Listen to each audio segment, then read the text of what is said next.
So, Namaskaram and welcome all to our 15th session on Upanishads for all. Today's session is going to be a interesting session because this session is talking about the experiences one is having in their day-to-day lifestyle. And our speaker today is Shri Appalanarasaiah Garu. Just to give a brief sketch, you are able to see the screen there? Yes, we are. Okay, great. So he's actually Appalanarasaiah Garu is a mechanical engineer. He's from REC Warangal of 1980 batch. He's joined in Tata Steel as a graduate trainee in 1981. He's worked in steel plant maintenance, EPC, IT support, and implementation. He's got a varied exposure because he has also worked in IBM Kolkata, where he joined there in 2007. Of course, post which he has been in Bangalore. He has been transferred to Bangalore, and later he joined Accenture. So he superannuated from Accenture, and then of course today we have Appalanarasaiah Garu, who says that his passion is traveling and networking. We'll be listening from him about the experiences of God in his life as personally. So this is going to be a very interesting session for all of us to listen and share the journey of Shri Appalanarasaiah Garu. Over to you, sir.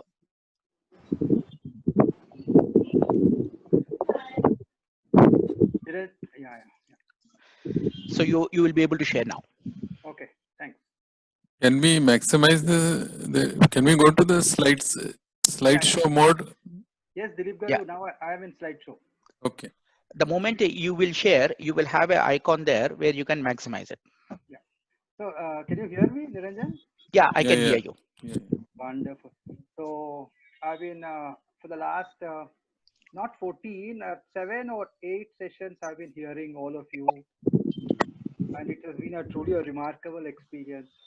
So, Venkat Garu said, and why don't you share your personal experiences? So, you can give me this topic. think volume has to Just be give me a increased. second. May I request everybody to mute others? I'm muting all. Just give me a second. Rest of the other people I'll be muting, except the speaker. Now, Great. wonderful. So thanks for the kind words, Niranjan. That was a very nice introduction from you. So Venkat Garu requested, why don't you share some of your uh, experiences of God in your this thing. So I modified it a little bit. So I said, where presence or a manifestation of a God. So that is how it is. And let me try to go ahead and let's see how interesting I can make it. And you can stop me with questions if you have. Yeah. So when I was on analyzing this, my life experiences, so I, come from a little bit of mathematical background. So I thought it to treat like a coordinate geometry. And you can see I have some X, Y, Z, and W axis. So these are some of the uh, parameters where I thought. So one is, when I visited some temples, what was Sorry, Appal Garu, we are not able to see your screen. Maybe possible anymore. yeah. And this is, I think that I put it 75%. That should be okay. Earlier it was 42%, so it should be okay.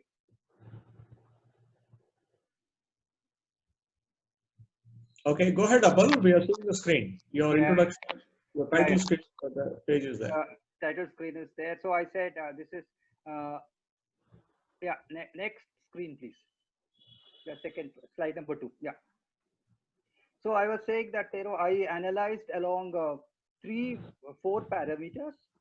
So what I said was one of them is in the previous classes I had seen search of a guru is paramount. So that is one of the criteria which I've selected. And then it so happens that we visited some temples, had some special experiences along that. That's another parameter. And then there were some life examples and blessings, I would say, that is also accounted. And the fourth one is miracles which happened in my career. Next slide, please. Yeah. So these are the parameters which I selected. Yeah. Fine. So the first one, as I said, we selected about visits to the temple. So the year is, so let me give you a little bit of this thing. Year is 2004, and my wife has a divine this thing feel that she has to go to Vaishno Devi, and it was during Dashera time, and there is only one train running which is from Jamshedpur to Jammu. It goes daily, and as usual we ended up late and we didn't get reservations. So we went to emergency quota, somehow got two berths. The day we got two berths, my wife decided, I am going. If you are going or not, I'm not bothered. So reluctantly we joined there. Somehow with the two berths we managed. And then as we went along, the journey became easy. And then we went, by the time we reached Jammu, we found people who were accompanying us to Katras, and then Katra. And then it was an arduous climb, about 14 kilometers by foot, and we could do it. And we enjoyed the rest of the trip. So what was an unwilling thought became an adventure and a pilgrimage for the children. The best part is there's an earthquake. We didn't know what was happening. We were told that there's a power cut down in Jammu. Still, we proceeded and we had a nice time. So that is one of the. I felt it was something great. The next, if you go ahead, was my younger son was leaving to the United States, so I thought we should go to Tirupati by foot. So there was a little bit of a logistics issue again there. My elder son was in Hyderabad and we three from Bangalore. Somehow we joined. We climbed the foot by the hill by foot and got a darshan. And we had to wait more than 7-8 hours in the queue that day. But the message was that when you go to the temple, you are as good as any other person. So we enjoyed that, and it was a very pleasant experience. And it was a very sacred visit. Third one, again very interesting. So there is this temple called Arunachalam, 200 kilometers from Bangalore, and during Amavasya days, special Amavasya days, it's very auspicious, and the entire hill is supposed to be a magic fountain, and you are supposed to trek around the temple barefoot. It was, my wife works in a school, but a friend of mine said, we will drive you. We did that 14 kilometers trek. And what again impressed us was, see, we are so privileged. We are coming by car. We are staying in a hotel and doing that. But there are so many people who are coming there and enjoying the trek. It was that alone which made that 4.5 hours or 5 hours trek so meaningful. And we also visited the Ramana Maharishi ashram there, very peaceful. And what I noticed in the ashram was the women from France, from Europe, they were singing bhajans in Shast Tamil. It was really wonderful. So many of them coming from European and all that, settling down there, going to the Virupaksha cave or Skanda Ashramam, and observing that. That was very wonderful. So this is a little brief about my temple visit. So may I proceed to the next one? Yeah. In search of a guru. So it has been reiterated many times by Venkat, by Niranjan, by Dilip Garu in the course of so many discourses that the presence of a guru, the right guru, is most important in one's life. For this, I owe my all this for this experience. There's a friend of mine, a childhood friend of mine. His name is Badnath Jha. We were in school together. He was far more religious. It so happens. So whatever like he would say, I had tried this Guruji. Why don't you go like that? So my Guruji experience has been, you know, derived from him. So he wrote to me. I was visiting Pune. So in Pune, in the foothills, there is a Swami Siddhanath Gurunath. So I wrote Swami Giriraj here, which is wrong. What he has done is he has frozen Mercury in the form of a Shivlinga. And my friend BN had recommended that I visit this ashram. So my wife and I, we did not know the way. We had to ask so many villagers and found the ashram nestled among the hills. And when we went there and we saw that temple, we were a little scared of incurring the wrath of the Guruji, as we had slipped in without any permission. So we did not meet the Guruji, but however, we did see the Guruji taking care of so many resident, all the abhyasis and all that. My next visit was again to Satya Sai Baba. I had heard of Satya Sai Baba, but staying far away in Jamshedpur, I never known what he was like. So as I mentioned, my career in my IBM, I got transferred to Bangalore in 2009, and my next door neighbors, ardent devotees of Satya Sai Baba, and they would do all these Nagar Sankirtana, they would do the community surveys. I would go. And one fine Saturday, they said, "Hey, we are going to Puttaparthi. Would you like to accompany us? We'll take you." I said, "Okay, let's go along." And it so happened, normally during that time, Satya Sai Baba was unwell and he would not give an appearance to his devotees. That particular Saturday and Sunday, Saturday afternoon as well as evening, as well as Sunday morning, he appeared. And what my experience was, there was a group from the Godavari hills, almost tribals. So they came and they performed, they danced. They said, our hills are on top of our homes are on top of the hills. There is no drinking water. The government doesn't take care of us. You gave us drinking water. You gave us schools for our children. If there is a God on earth, you are the living God. That was an eye opener who takes care of people in the faraway regions. It so happened that particular day, Chicago chapter was also visiting. So there were 300 of them in attendance. So I realized that Puttaparthi Sai Baba is also a Guruji. Then my friend, he continued. He had moved on. He used to come. He stays in the U.S. in California. He comes and visits his parents. He used to visit Puttaparthi. Then he met this lady, Srimad Sai Rajeshwari. She is somewhere near Mysore, and he tells me, my friend BN tells me that she's an incarnation of Durga. I also checked with her site. She has done some miracles. So, I mean, he came and visited her during Dashera. That is my in search of a guru. Next slide, please. Niranjan Garu.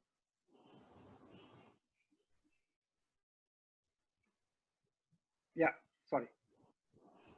Yeah, life examples.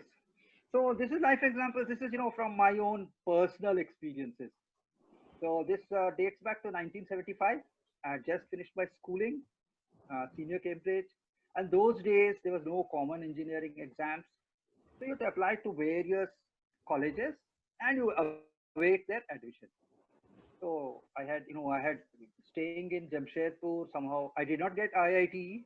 So my second preference was NITs, RECs in those days. So I'd applied to REC Suratkal, REC Trichy, REC Calicut. Somehow I preferred the southern RECs, REC Warangal and REC Trichy. And it so happened that I had got a call from REC Suratkal and for electrical engineering. And it so happens that Tatanagar to Surathkal is about 2200 kilometers by train journey. It takes more than 3.5 days. So my logic was my father was hospitalized. So he needed someone. You know, I was the eldest in my, I had all small younger brothers. So someone required to take care of him. So I mean, without any hesitation, my first reaction was, I will not go to Surat. So many advised, "Arey, this is a career opportunity. I don't know whether you'll get another call or not," but I was very confident. And lo and behold, after almost 5 weeks, I got a call from REC with Warangal, but it was a waiting list. Thankfully, it materialized and I took admission there. Then I come to another experience, which is equally, like a miracle, I would say. I was deputed to Mumbai, Accenture Mumbai. So, I would keep coming, going there and coming. Once in a fortnight, I would come. It so happened my son was staying alone in Bangalore. And, on January 6th, 2010, at 12 midnight, I get a call from him. Normally, he's fine, he'll not call. He says he's having a stomach pain. I told him to take some stomach, small medicine and see. At 2:30 a.m., I get another call again that the pain is not reducing. It so happened my wife was not there in Bangalore and he was all alone. He would not know anything in Bangalore. Fortunately, January it's cold and all. I called my wife's cousin who stays next door. They found him and they found him. He was retching with pain. They rushed him to hospital. It was a kidney stone. Even the earliest I could book a ticket, catch a flight, come from Bombay, arrive home was 7 p.m. And it was coincidence that my son just came back from the hospital after the stone had been removed. Nothing sort of a miracle, I would say. They took care, they took him to the hospital, he got the right attention. So all that is divine blessings. And the next example, maybe it should go ahead of this. So in 2005, my parents were traveling to the United States and they were taking a Air India flight from Mumbai. And when you are traveling to the US, you carry a lot of big suitcases and all. So same with my parents and all. So I put them in a nice first class or something in train from Howrah, Mumbai, and they reached about Kalyan, and the train would not move forward. And those days, and it's another thing I mentioned. Till then, my mom did not have a mobile phone. So I bought her a Tata mobile phone and gave it to her. But naturally, after 1.5 days in the train, the phone got discharged. How does she move these big suitcases? Again, someone like a god. There was a drama troupe who were traveling. They said, "Don't worry, auntie, we'll take care of you."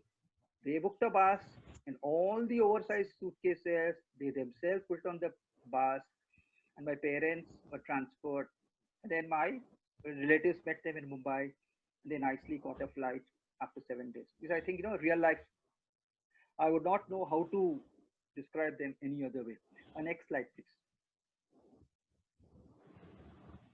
Yeah, these are miracles in my career. I said one dimension, another dimension. So, again, Venkat Barla Garu is a metallurgist.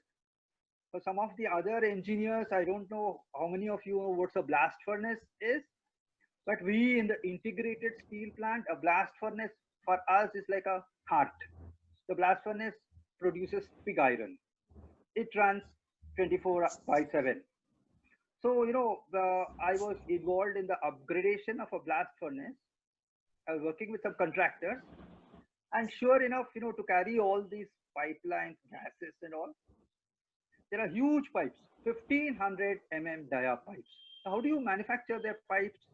You take some 3 sheets and roll it and weld it. It's a time consuming process, a 9-month affair for a 1 kilometer pipe laying. So you have to roll this pipe, put a tack weld, and then after some do the complete welding, do the grinding and completing the pipe. So one of the sites, all these people, it rained at the site. So some of these fitters, They were sitting inside that pipe. 1500 one person can easily take, shelter in that. And it so happened the other fellow was playing around with it. What happened? The tack welding came off, and there was a fatal accident. And all these companies, they work towards a zero accident. Accident means zero tolerance. So the VP came there and said, he gave a very strict sentence that I should get a. Okay. Yeah, Apple, keep the instrument away from you. Away from me. Please keep the instrument away from you. Okay. Little So more distance. now can you hear? Now? Or you sit back. Yeah, I'm sitting back. Little more. Yeah. Yeah, good enough. This is fantastic. Yeah. So then there's a big inquiry, and all my superiors came to my rescue, and somehow we could navigate through the rigorous inquiry. The next, career-changing experience was Tata Steel was replacing its legacy systems with an ERP system, and they needed someone with experience. So they needed someone with engineering and procurement experience. There's another person, Mr. Arun Paul, who was to take up that assignment. But what happened was he was to go for higher studies to XLRI, and then the opportunity came to who's the next fellow. It so happened that I was learning some Oracle in that interim time, so they gave that assignment to me, and this opened up a plethora of opportunities and a new career path. My last experience in this is in Accenture. Yeah, little louder, please. Yeah. Can you hear me now? Little louder. Yeah. The voice is very low. Voice is low. Yeah. Yeah. Can you now? Can you hear? Yeah, you should be close to the mic. Be close to the mic, I think. Okay. Now is it better, Dilip Garu? Yeah, it's better now. Thanks. Good. So what happened was, you work with several clients, and it so happened that I was visiting one such client, oil major in Dilip Garu's area in Abu Dhabi. So, I had gone them to teach their IT staff some SAP procurement, and they have a very impressive building over there, 75 floors. And on the 50th floor, this man meets me, this Arab Sheikh, and he says, he asked me, what are you doing? I said, I'm from Accenture. He's the head of marketing. He took me to his chamber and spent more than 40 minutes. And he wanted to understand how he can monitor his plant performance better. To be a client, when he gives you that much importance, you feel very special. So those are some of my experiences which I shared. Okay. So based on my life experiences, I mentioned a few takeaways. The next slide, please. Yeah, takeaways. On these, I mentioned some takeaways. So some of them, I borrowed it. They'll say, from the net itself. I say sometimes God makes better choices for us than we could ever make for ourselves. You have seen that. I have, demonstrated that in some of my examples. Next one, please, Niranjan Garu. Yeah. So, this is again from Socrates, great this thing. Our prayer should be for blessings in general, because God knows what is good for us. Yeah, next one, please. Yeah, I think this way I've seen it. I think it's safe. Everyone thing happens for a reason. God knows we are going to need and when we are going to need it. So timing is God knows, and He will provide it to us at the appropriate time. Next one, sir. Yeah. Next one, Niranjan Garu. Yeah, this is very important. I mean, if I think of how I got associated with this group, sorry, or with any people in my life, I think with all the great people in Accenture, with all the great leadership, or with Venkat Garu and all, or Dilip Garu or Niranjan Garu and all the team. So if God wants to be with someone, He will make it happen the right time and the right person. The next one, sir. Yeah. So I had one thing. So as much as you want to plan, forgive me for this writing. It's a little hazy.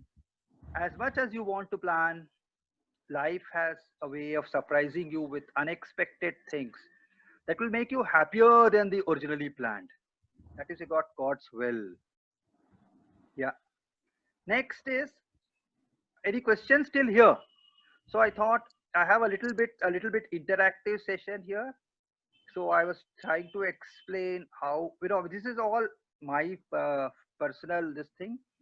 I wanted to put a small slide of how a conflict arises and how you can resolve it, how it has been done by some great persons. So that's the next section.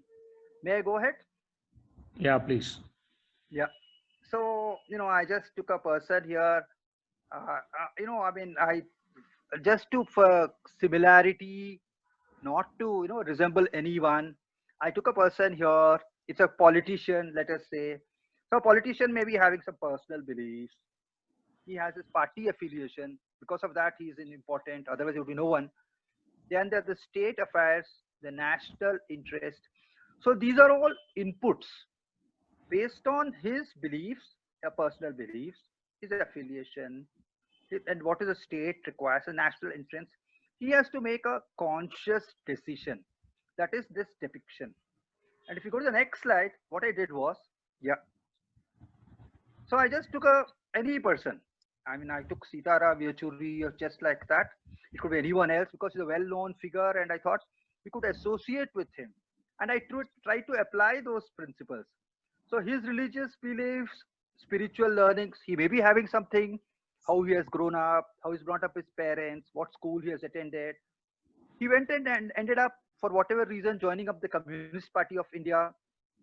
And then the Communist Party of India is a coalition government. It's a part of a larger alliance, which is contains of other parties, which may be leftist, which might be rightist. And there are some contentious issues. So when he goes to parliament, what does he decide to do? Does he vote for the motion or does he vote against the motion? So this is the, a problem he's stuck with and he's unable to decide. I had a point of view how you can resolve this. That was my next section. So our Fred can play that, please. Yeah. Niranjan Garu. So what I did was I selected someone from it was I went back about 60 years ago to John F. Kennedy. What John F. Kennedy has to say about this makes a lot of sense. So I picked up that video, and Niranjan Garu, if you can play it for us, please. Yeah, just give me a second. I'm opening the file. Yeah, Apal, you may keep the phone away from you because we are seeing only half of you. Okay. Because phone is probably near. You can position it, say it yourself, and then that will be better. Yes.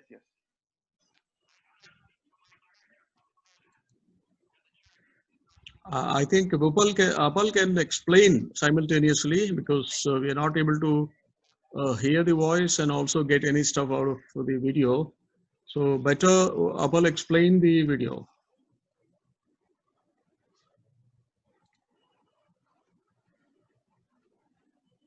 Yeah, can you hear me?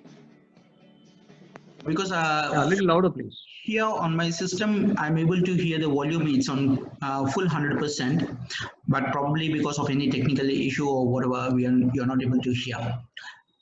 Okay. I'm continuing to play from here. Yeah, it's better that Apal explains. Yeah, fine. Okay.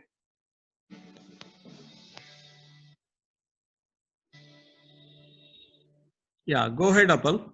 Yeah.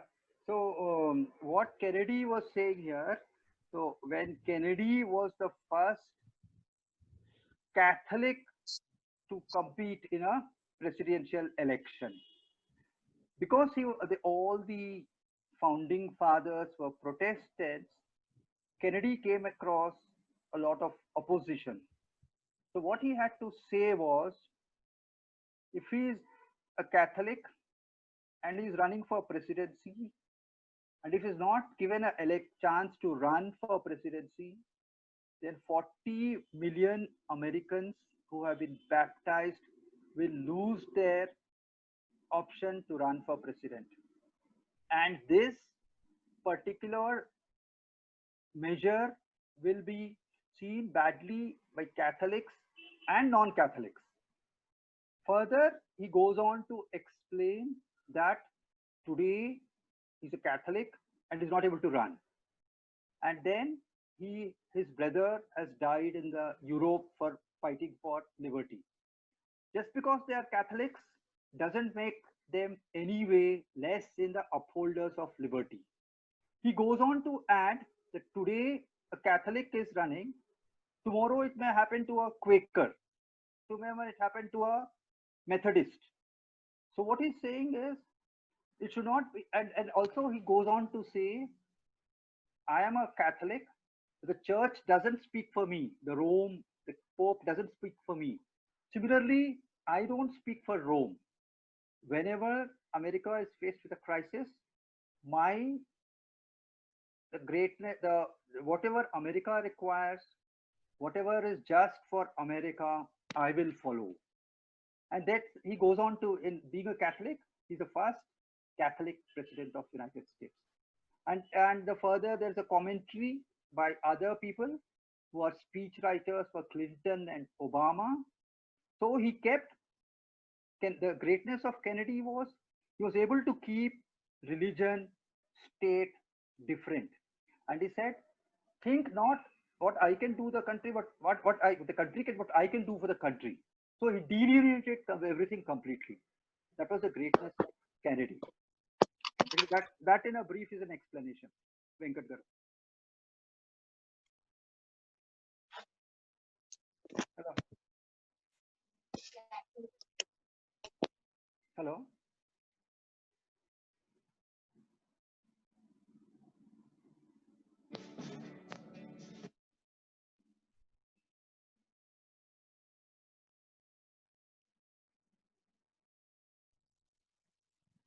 Hello. Go ahead. Yeah, I think I'm finished. That's it. That's our last parting words on. Threatened, I quote, the freedom for which our forefathers died. And in fact, this is the kind of America for which our forefathers did die. Kennedy is very determined in this speech to let his audience know that this is not just about him, and it's not just about American Catholics. This is an issue that goes to America's deepest ideals. For while this year it may be a Catholic against whom the finger of suspicion is pointed, in other years it has been, and may someday be again, a Jew, or a Quaker, or a Unitarian, or a Baptist.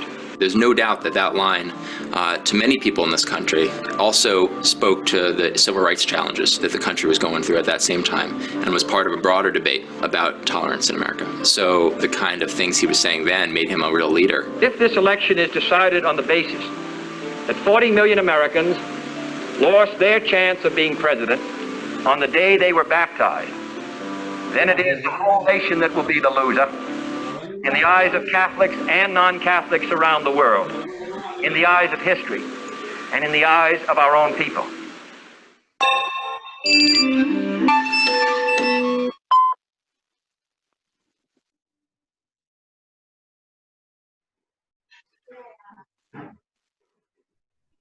Yeah, I think that was my last slide. Yes. Over to you, Andy. Yeah. So that was my presentation. Then throw to question answer. Yeah, I can hear you. You can summarize what all you have said in a minute, and then we go for question answer. Yeah. So what I try to do is I try to share my experiences. I to share my in various dimensions and whatever journey I've been along, and what I believe. I mean, in your real life, I tried to take one case and illustrate it, like how your preferences or your beliefs or growing up or support systems or your allegiance to a particular cause might overshadow your decision-making process. So I took the illustration of John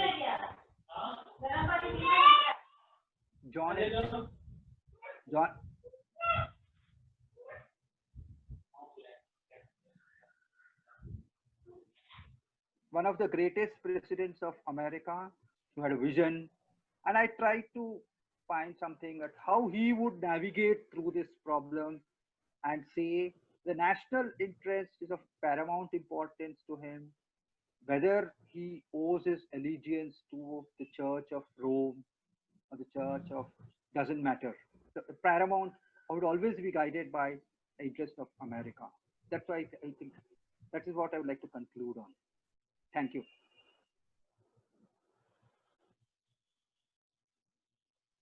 Yes, Niranjan Garu, I'm done. Yeah.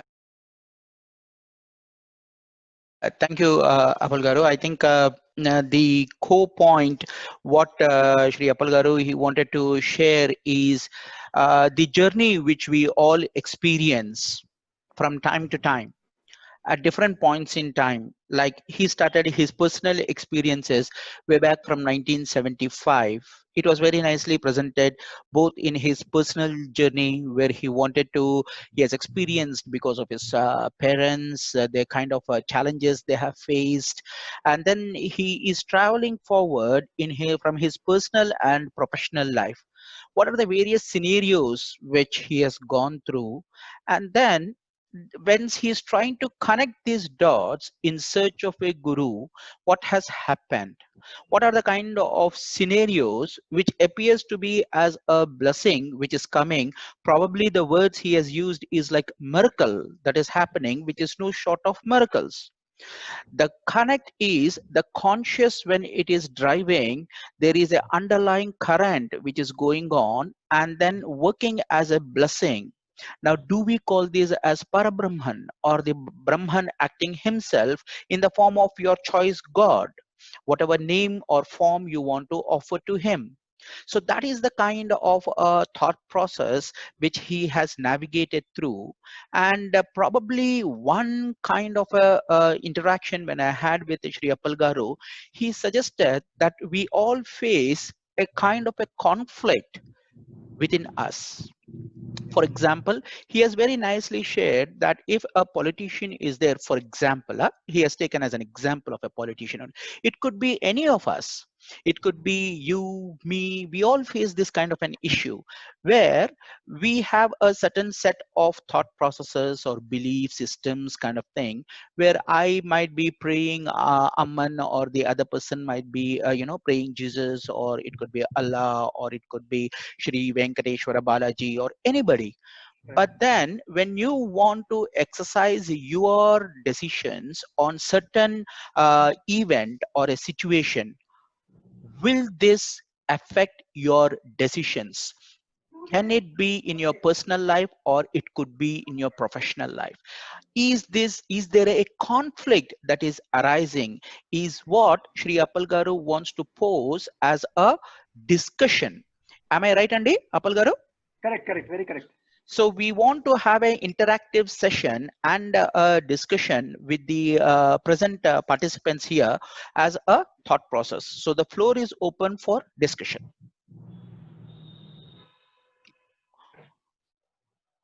Yeah, I would like to just present a few pearls which I have discovered from Appal Garu's presentation.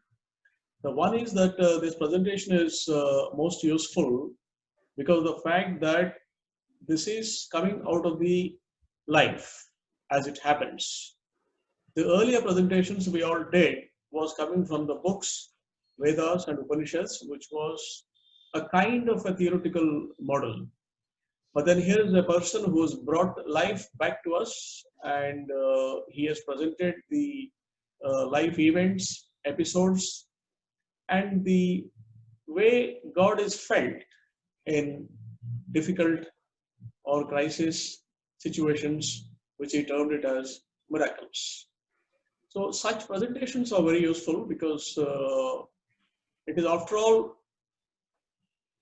what we can really feel is what is before us and what one of us is experienced. It is so real.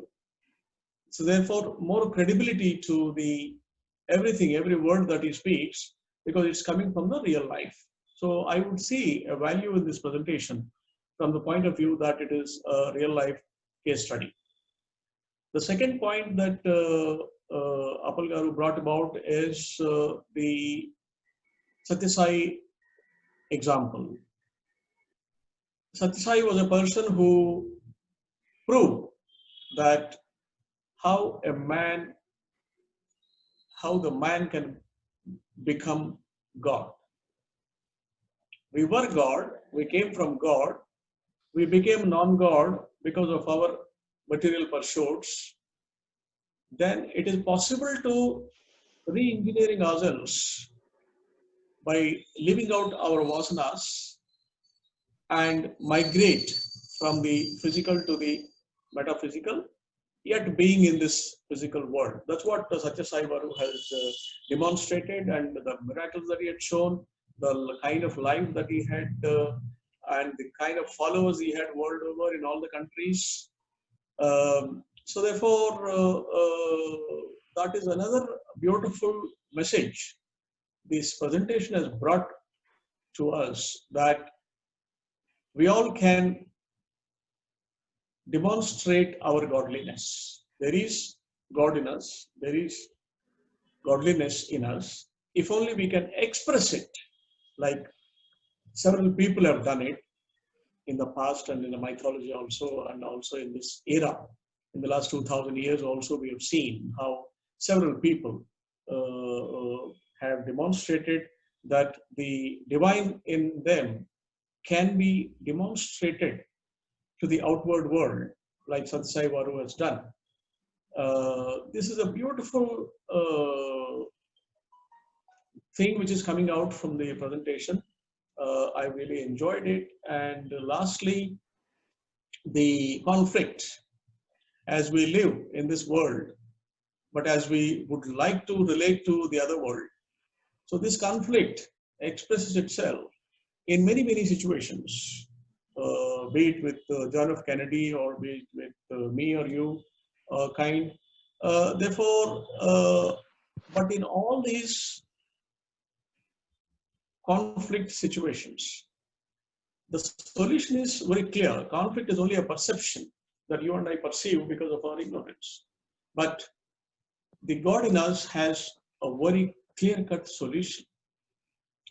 Our ability to bring it out, be it in constructing a factory or Bhadrachalam paperboards, or be it in skyrocketing or whatever, the expression of the true solutions which are lying inside would be possible. That's how Rusi Modi, that's how J.R.D. Tata, that's how Narayana Murthy have been able to resolve the crisis in their industrial life.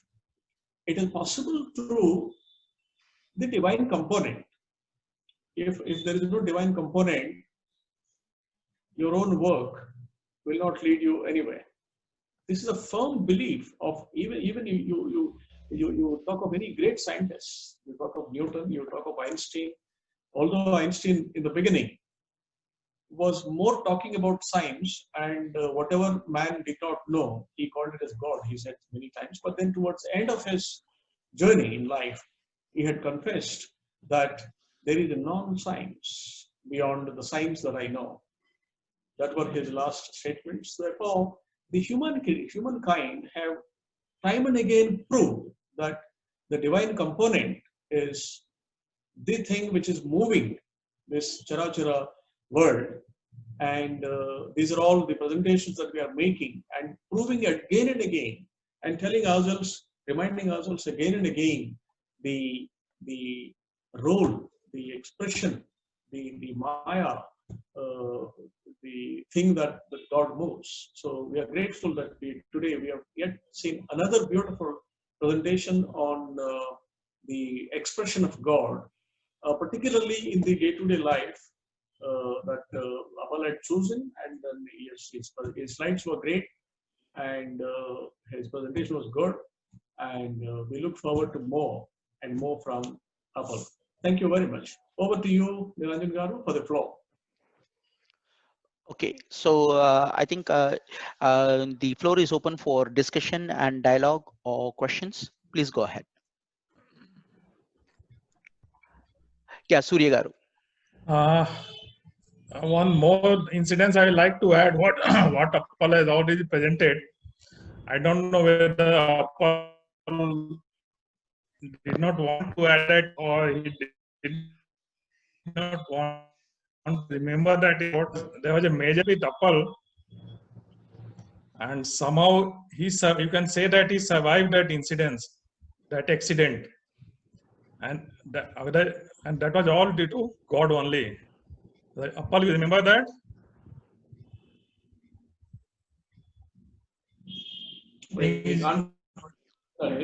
Such a great incident. Nobody can forget. Yeah, I remember. So might be did not want to remember that, or maybe those are the bad days. He wanted to forget it. That's also a miracle where you were around and all. So I remember that very well. It was basically a miracle of God only. Yes, I agree.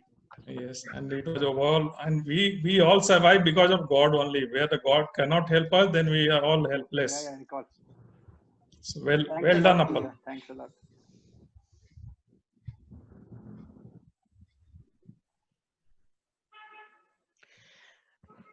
Yeah, actually, some of the experiences probably we would like to listen is a connect. Okay, there is a God who is saving, but why did he choose only Appal Garu to save? For example, what is his connect? How did he establish that kind of a connection? What are the steps or the events which have led him for such kind of a connection? Maybe no, Appal Garu.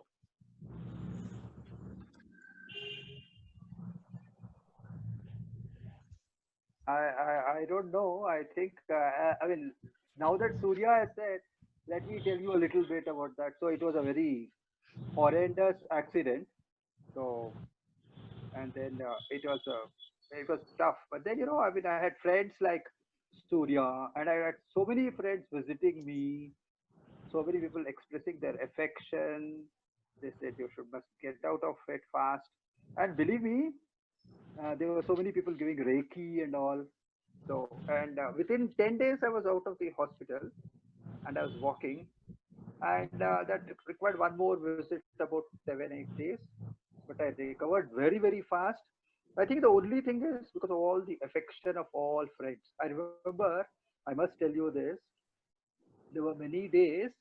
So, I used to stay in the hospital and all. So someone had to, because in the night we had to take some medicines and all. So Surya ji and his wife Renu ji, they would come and sleep in the hospital. They'll say, "Take care, don't worry." So it's got all the friends who really help. The affection of friends, I would say. So how is this having the connection with the with our scriptures, your journey, and what is the connection that you see in your life, Andy? What is the learnings, what we can take it to the youngsters through your life journey? Oh, it's a really difficult question, Niranjan Garu. I still remember.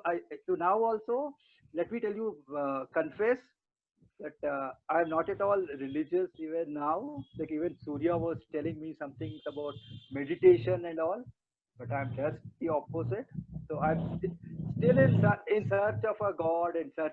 So I hope Venkat and Niranjan Garu help me find the path. I'm still in quest. Yeah, Ranjan, I would add a point here. May I please. go ahead?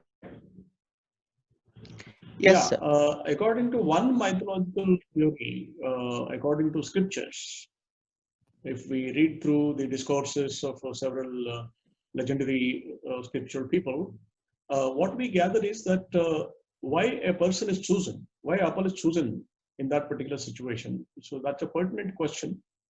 And God knows the answer. Nobody else, neither Appal nor me or you would know. But why God picks up certain people for certain things is according to the balance sheet of debits and credits that God has before him about a person. In day to day, you are doing lots of things. Your father has done lots of things. Your grandfather had done for several janams. for 7 janams, 7 janmal, for 7 janams, you and your people have done a lot of pluses and a lot of minuses, a lot of punyas and a lot of papas. It is the net balance that comes to you. It could be a debit or it could be a credit. The time frame, like your great-great-grandfather may have lived 100 years or 200 years ago, but the balance sheet is right before the God at this moment. He knows it is only a second for him to transfer his debits to you and your credits to him and so on. It all happens as you're all one unit. In God's purview, all your descendants, ancestral thread is all one single unit. All of you are there in his Vaikuntha Pali, all that balance sheet. And in that, he accrues some debits to somebody, some credits to somebody, depending on how much punya, how much papa is done. This is one view. I'm not justifying or I'm not otherwise discrediting or crediting any theory. But truly, a lot of people, a lot of learned people have said that it is Purva Janma Sukruta. This has happened to me because of my Purva Janma Sukruta. I'm blessed with these lovely kids because of my Purva Janma Sukruta. That means you or your grandfather or your great-grandfather, somebody in your lineage had done something good and some of it has been accrued to you in the form of debit or credit. So this is how the chain happens. Birth and rebirth cycle it all happens, and God only knows why he is choosing, why S.P. Balasubramaniam was chosen for singing. Although he has not learned classical music and its training in his childhood, but God has chosen him. And similarly, each one of us has been chosen for a particular thing. Sometimes some people are chosen for good things, they excel. And sometimes somebody becomes a thief, somebody becomes a dacoit, somebody becomes Satyasai, somebody becomes N.R. Narayana Murthy or Barack Obama. So this is all God's Leela expression, his Maya, which keeps happening. And we are all the pawns. In a chessboard, you have pawns and things. So we're all instruments which we are playing. And we are unable to recognize this Maya and we are unable to connect it back to God. And that is the pursuit of this exercise which we are doing, how we can migrate, how we can de-link, being in the present world, how we can de-link and then migrate internally, under say, how we can migrate and be a sadhu inside and be a professional outside. This is what has been happening. I'm grateful that I've attended this session and I'm learning a lot of things from this. Thank you very much. Over to you. Maybe I would request Dilip Garu and Sujata Garu to say a few words. Yeah, Dilip, go ahead. It was a nice presentation. I enjoyed it actually, and Appal, as always, your thoughts and your feelings come across through your presentation very well, So, but coming back to the crux of it, we have seen two philosophies which are being pushed around. One is Dvaita and Advaita. So in Advaita, in non-dualistic, there is no concept of God. God is within me. But in the dual philosophy, like in most of the Abrahamic religions, where there is a God which is separate from me, so that entity. So here, how do we fit into, if I go with dualistic philosophy, then it would fit in a certain way. If I go with non-dualistic philosophy, it would fit in a different way, you know. But basically, I fully concur with what Dr. Barla has said, you know, that like there is an inherent property. For example, if you take a material matter like water, if you drop the water at a high level, it will flow to a lower level, or it will find its own level, you know. So that is the property, inherent property inside of water. So like that, there are certain inherent features inside us, inside every one of us, you know. So if we are pushed to a limit, or if we are pushed into a corner, then that comes to the fore, that our inherent. And which I have said in previously also, this statement I have made in one of the previous sessions also, that most of us, 90% of the time or 95% of the time, we live a very psychological life, you know. Now, just to elaborate on this point a little, I'll just give you a small example. That if you take a mirror and leave the mirror as it is, you know, for years and years and years, it is inside a building, and it has been just left like that, you know. So what will happen to the mirror? That layers of dust will start accumulating on it, you know. So by chance, if you go in front of the mirror and try to see a reflection, you will see only dust. Okay, you will not see your reflection, because mirror has lost the capability to reflect. So what a person sees is only the dust. So how analogous to this, our life or a self is, or a person is exactly like that, you know, as a mirror. So we accumulate knowledge, experience, behavior, feelings, emotions over a period of time, and when we are thrown into some situation, what is seen, what comes to the fore is all these layers of knowledge. They react. You don't react, actually. So that is your psychological being, which is reacting with the situation. But when does the real self reacts? When you are pushed into a corner, you reach a cul-de-sac where there is no way to go, then your real self responds, you know. So what comes out of that real self?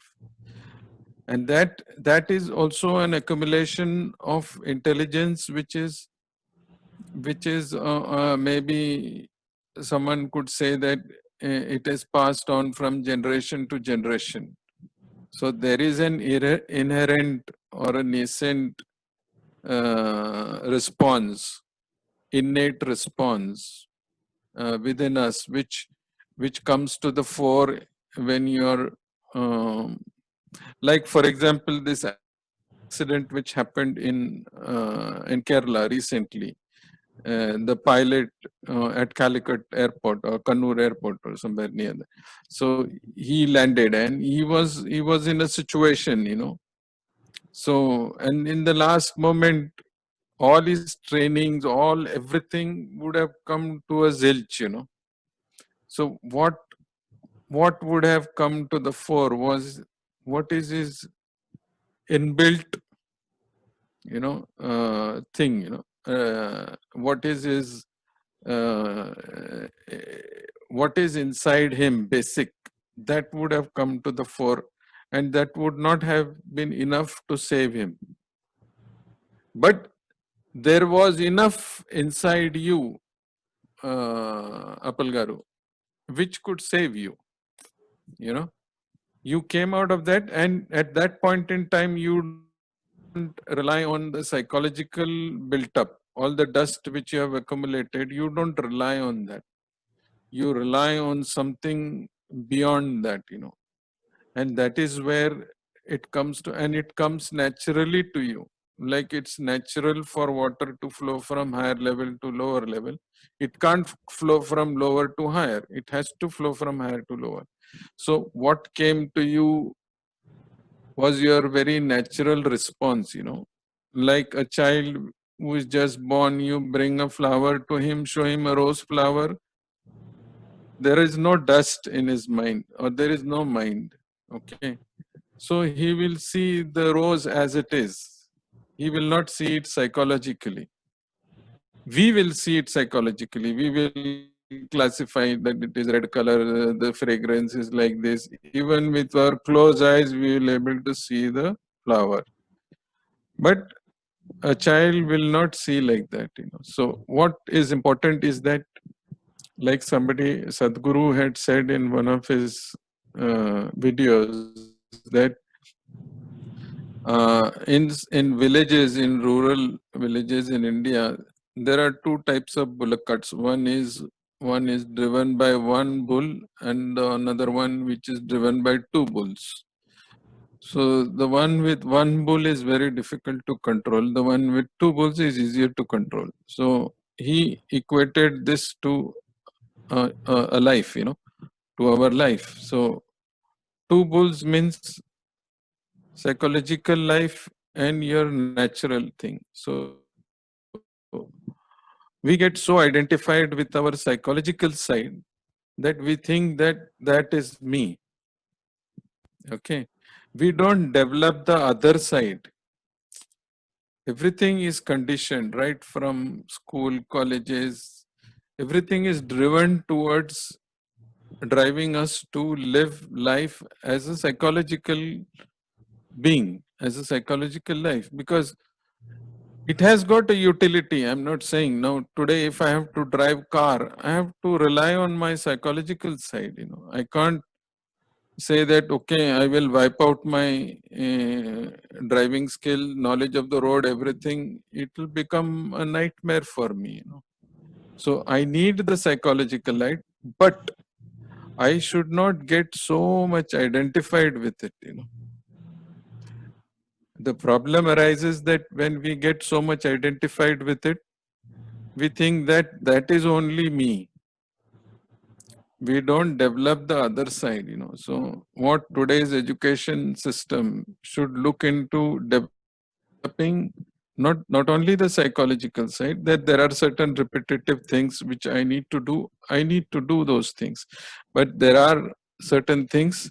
Now, for example, if you look at, if you see Newton, when he was sitting under a tree, the apple fell down. What prompted him? I mean, he looked at it with no mind, actually. Otherwise, he would have said that, okay, he would have picked up the apple and ate it, and that's his psychological life, But he went beyond that and said, why is it falling, So he went beyond that, and that's why he came up with that famous equation of motions, and that defines us, that helped us to analyze everything.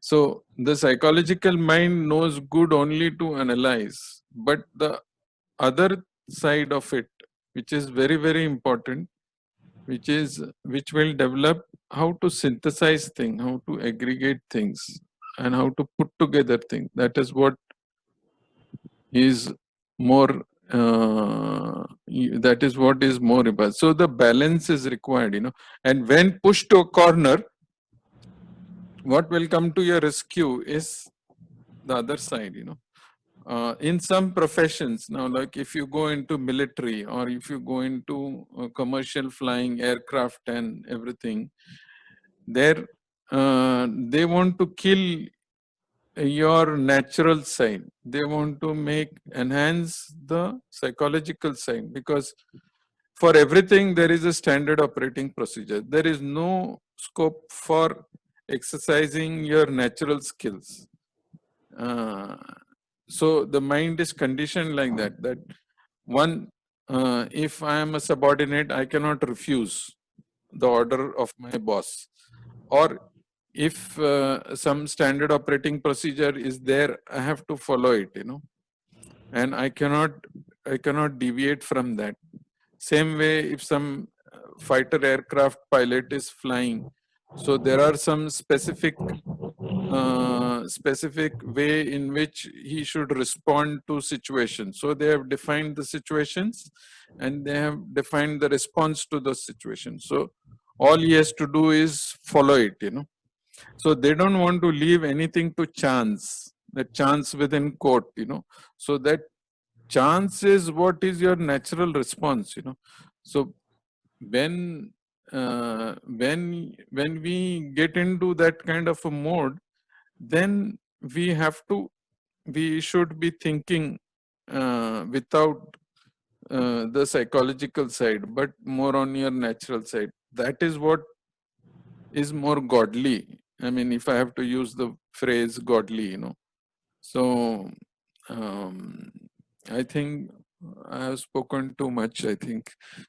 Thank you very much. Yeah. Over to you, Niranjan. Thank you, Dilip Garu, for the nice words. You really Yeah, you're welcome, Appalagaru. Okay, great. I think the pointers what we wanted to share from Appal Garu is also this. I just try to put that as a question there in our chat, where Appal Garu said that he's in search of God. So because these pointers why I'm trying to raise is so that it becomes a dialogue for us and we will know some of the pointers when we are taking it to our world outside. Is this I wanted to ask you, so can you please elaborate what you mean by God in your context? Number one. Number two is how will you identify in case he choose to come before you as you are in search? So because I am in search of something, probably I will have some idea that when this comes in front of me, I will identify this is what it is. Therefore, I will know that this is what I am searching for. For example, how will you know that he is there? The other pointer which I was trying to clarify is you have met different gurus. Just curious to know, did you accept any of those you met as your guru? What are the bottlenecks or blocks or pointers in your experiences, either which has helped you to align to a particular person as a guru or as a god, or what are the pointers which are there which has not made you to align with such kind of a process? Can you share your experiences, Appal? Niranjan Garu, I think I'll take another class for that. So, so I think I've shared my experiences. Yeah, I mean, Hear you, Apal. yeah, Can't hear you. yeah. Can you hear, Venkat? Very low voice. Now can you hear? Good. I said if I have to explain all those Niranjan Garu, I think we'll need one more session. So we are on the top of the, and already Dilip Garu and Venkat Garu have paraphrased and tried to put in all the words. I think I like to think on those, and maybe I don't accept anyone prima facie, maybe but then fine. I'm okay with that, to go from guru to guru and take all the good points, like as Satya Sai said, that sacrifice and taking care of the other civilization, other lesser privileged people, providing water, drinking water, where the government also is not taking care of them. That appealed to me with Satya Sai. Again, the humility of as I said, Arunachala or Ramana Maharshi applied. So all these things do appeal to me, but as I've not been able to follow someone single-mindedly. But I do keep taking pointers from each of these and keep getting on. That would be some sort of an answer to you, Yeah. Niranjan Garu. Yeah, yeah, sure.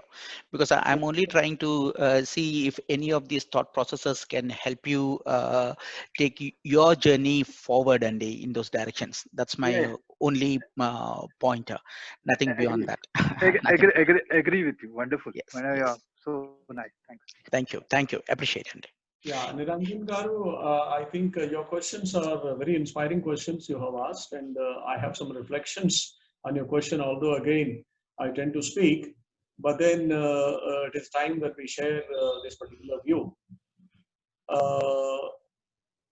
How a man becomes God, how the psychological self that Dilip Garu has talked about would play less and how the natural self would play more, so that the natural self would slowly migrate towards the real self and up there.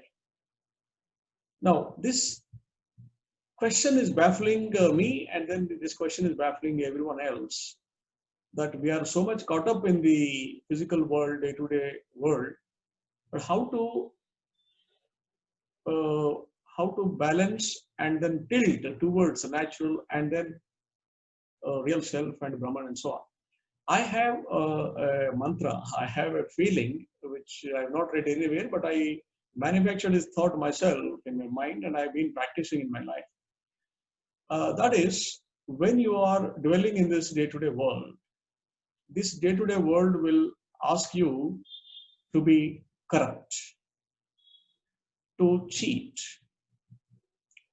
to do a papa where you had a chance to do a punya, to promote your selfishness at the cost of others.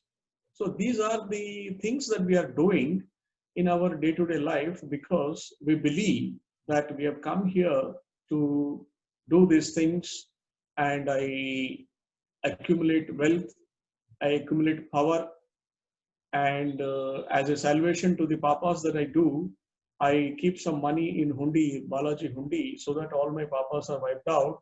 I become fresh again to do papas again, go back to Balaji with some bribe to the Lord, so that Lord is pleased. As if, this is a kind of stupidity that a lot of people, I can't imagine how people are putting the gold and money in Balaji's hundi. I'm sure that is all corrupt money, the corrupt metal. So they're getting there and putting it and deriving a kind of psychological self, a solace, a comfort that yes, God will forgive me. This is absolute nonsense and stupidity. Now, I give you a real life example. In my career, sometime back, one of my superior bosses asked me to sign a paper which I'm not supposed to sign as an honest person. I said I would not sign. Then it came to a level that I would have to quit my job. I said I'm prepared to quit my job. At the cost of my job, God provoked me to stand for the principle. And later on, it so happened that the boss itself left the company. And I continued in the company. I would not like to reveal the names, but I would say that this is Andhra Pradesh Paper Mills in Rajahmundry, where I worked for 12 years.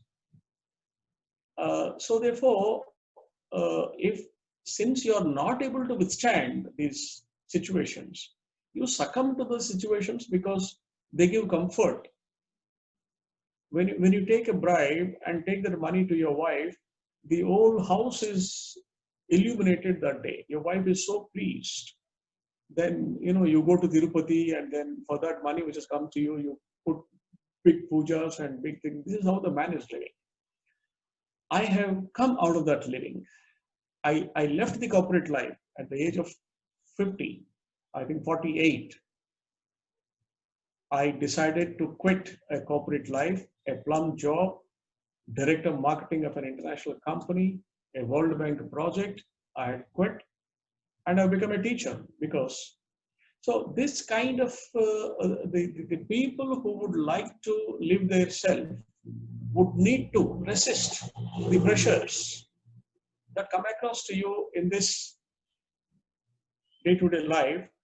But if you succumb to this and be comfortable and be a king and have a Plymouth car and go in flights and have an aircraft for yourself and fit a golden taps in your bathroom and derive the sadistic pleasure, it's a kind of a life people are living.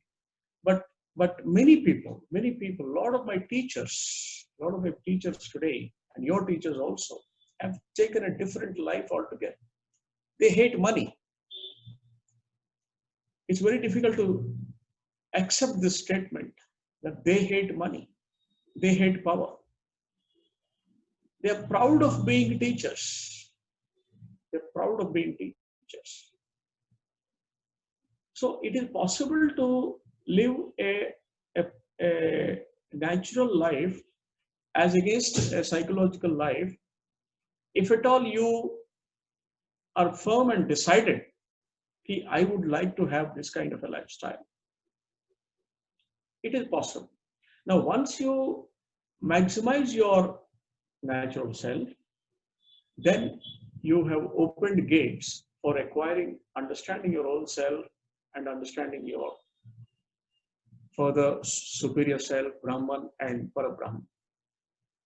But unless you cross that threshold, as long as you are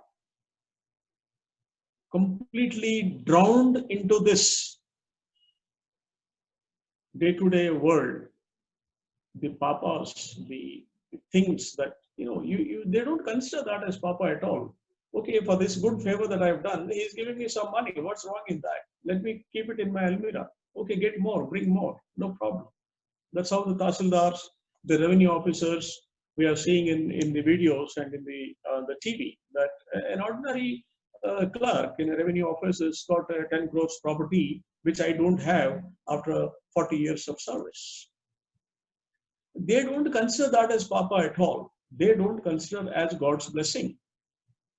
It's coming to me because God is pleased with me. It's coming, let me enjoy it, let me take it more and then.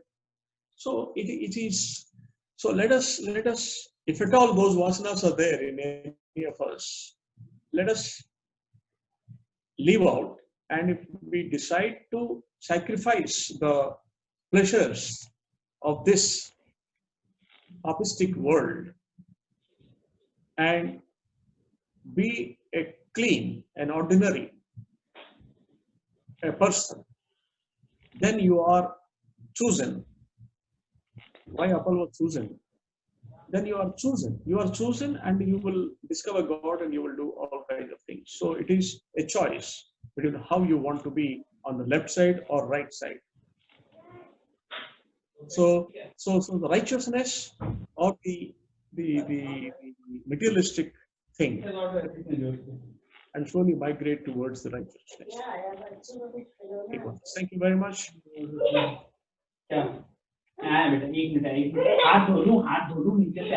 I think now it is, thank you, sir, for your elaborate explanations there. It's about 8 p.m. now. And then if there are any further thought processes or comments, we can listen for another 2-3 minutes, or we can close our session. We can listen to Sujata ma'am. She's a scholar in Vedic literature. Maybe she can throw some light on this. Yes, sir. It was a good presentation. Yes, sir. Good evening to all of you. Yes, are you hearing me? Go ahead. Yes, ma'am. We are hearing. Thank you. Very happy evening. Yes, ma'am. Yes, sir. Good evening. So that was a very good presentation. And I do agree 100% with Dr. Bharla. When he said, it is one's own Purva Janma Karma, that operates in this Janma. That is true. But then the Gita also tells us our preference to take up the course of life, whether, as just now Dr. Bharla was explaining, whether to take a right side or a left side. That choice is to us. And from the way Appal sir was explaining his life experience, it shows that unknowingly he has developed spiritualism from his childhood. Now that there is an awareness in him, and I'm sure now with the potential in him and the yearning that he will have for his guru, he will be able to have a chosen life. That is my observation. Thank you, sir. Yeah, very nice comments, ma'am. Thank you, Appreciate. Sujata. Thank you, Sujata Garu, for your nice words and really encouraging. Thank you, sir. Any of the younger people who are here, students or youth, would like to reflect something? People who are in their 30s and 40s or somewhere, you know, who are the students or young executives that may be in this group. We'd like to hear from the current generation.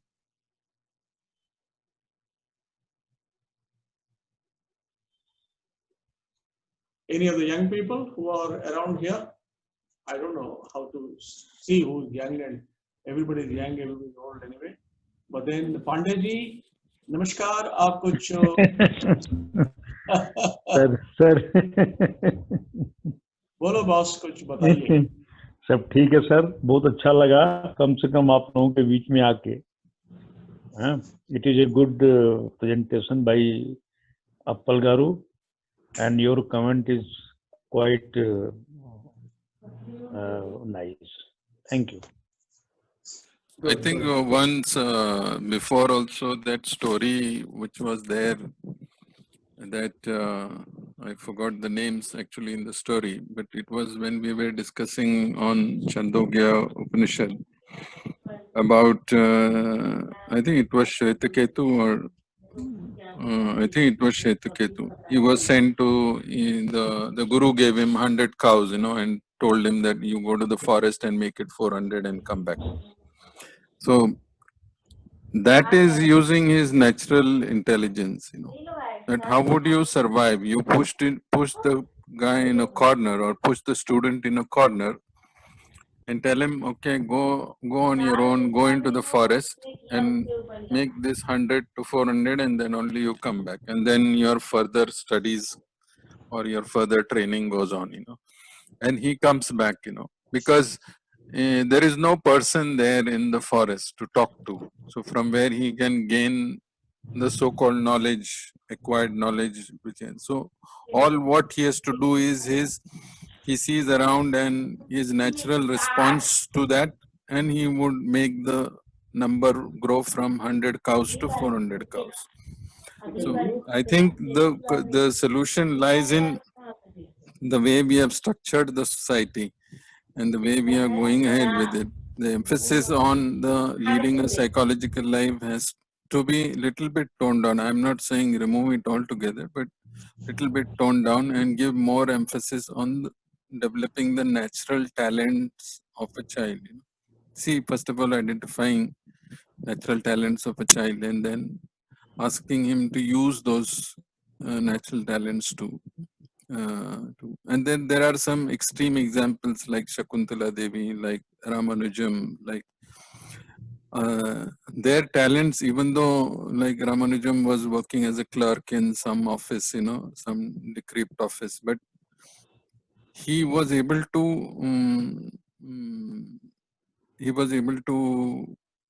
bring forth that talent, and then he was able to rise and use and show to the world, that this is what is mathematics all about, So, and there are a dime a dozen examples, people who are very naturally talented and prodigious.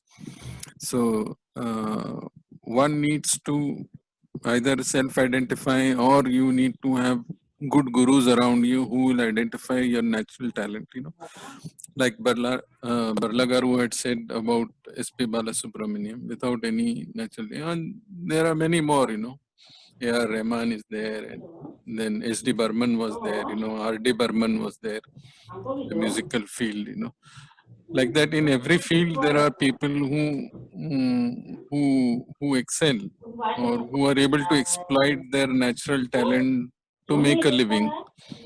But the way we are trained is how to exploit the psychological talent, the psychological side of us to make a living.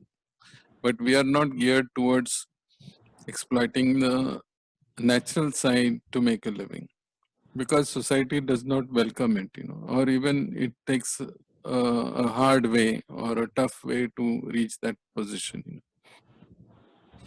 So I think time must be over. Over to Niranjan Garu for the closing words. Yeah. Thank you so much, Garu. Yeah.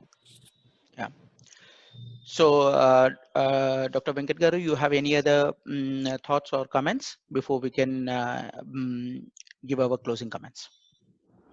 So I think this is one of the best sessions that we have had, coming from the practical life, and then we've discussed the divine things, as well as we generated some ideas as to how we can connect the both worlds. So to that extent, this session has been great. The other greatness of this session, maybe this greatness can be appropriated to Appal, is that I think the session is attended by 20 people. I saw a figure of 15 at one point of time, but then it came down to 12.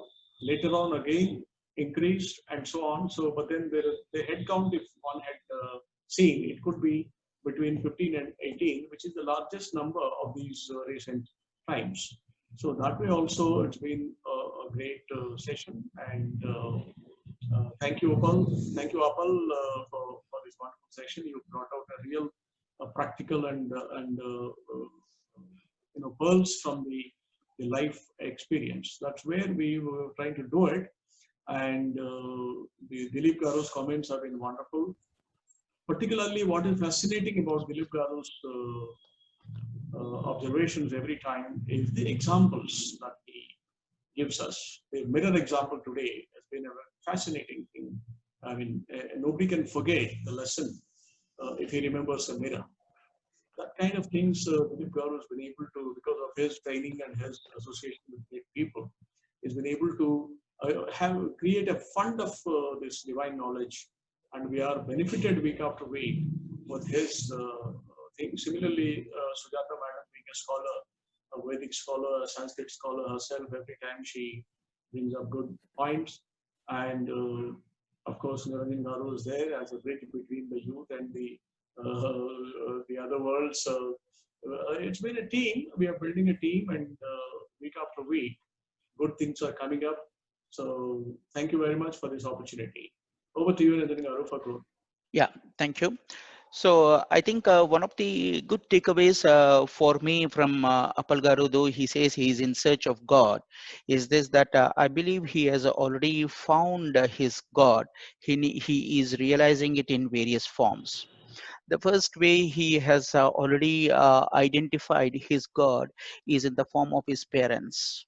That is my little observations, where he has dedicated himself to the thought processes of his parents, the kind of concern and love and compassion he has got for as a concern towards his parents.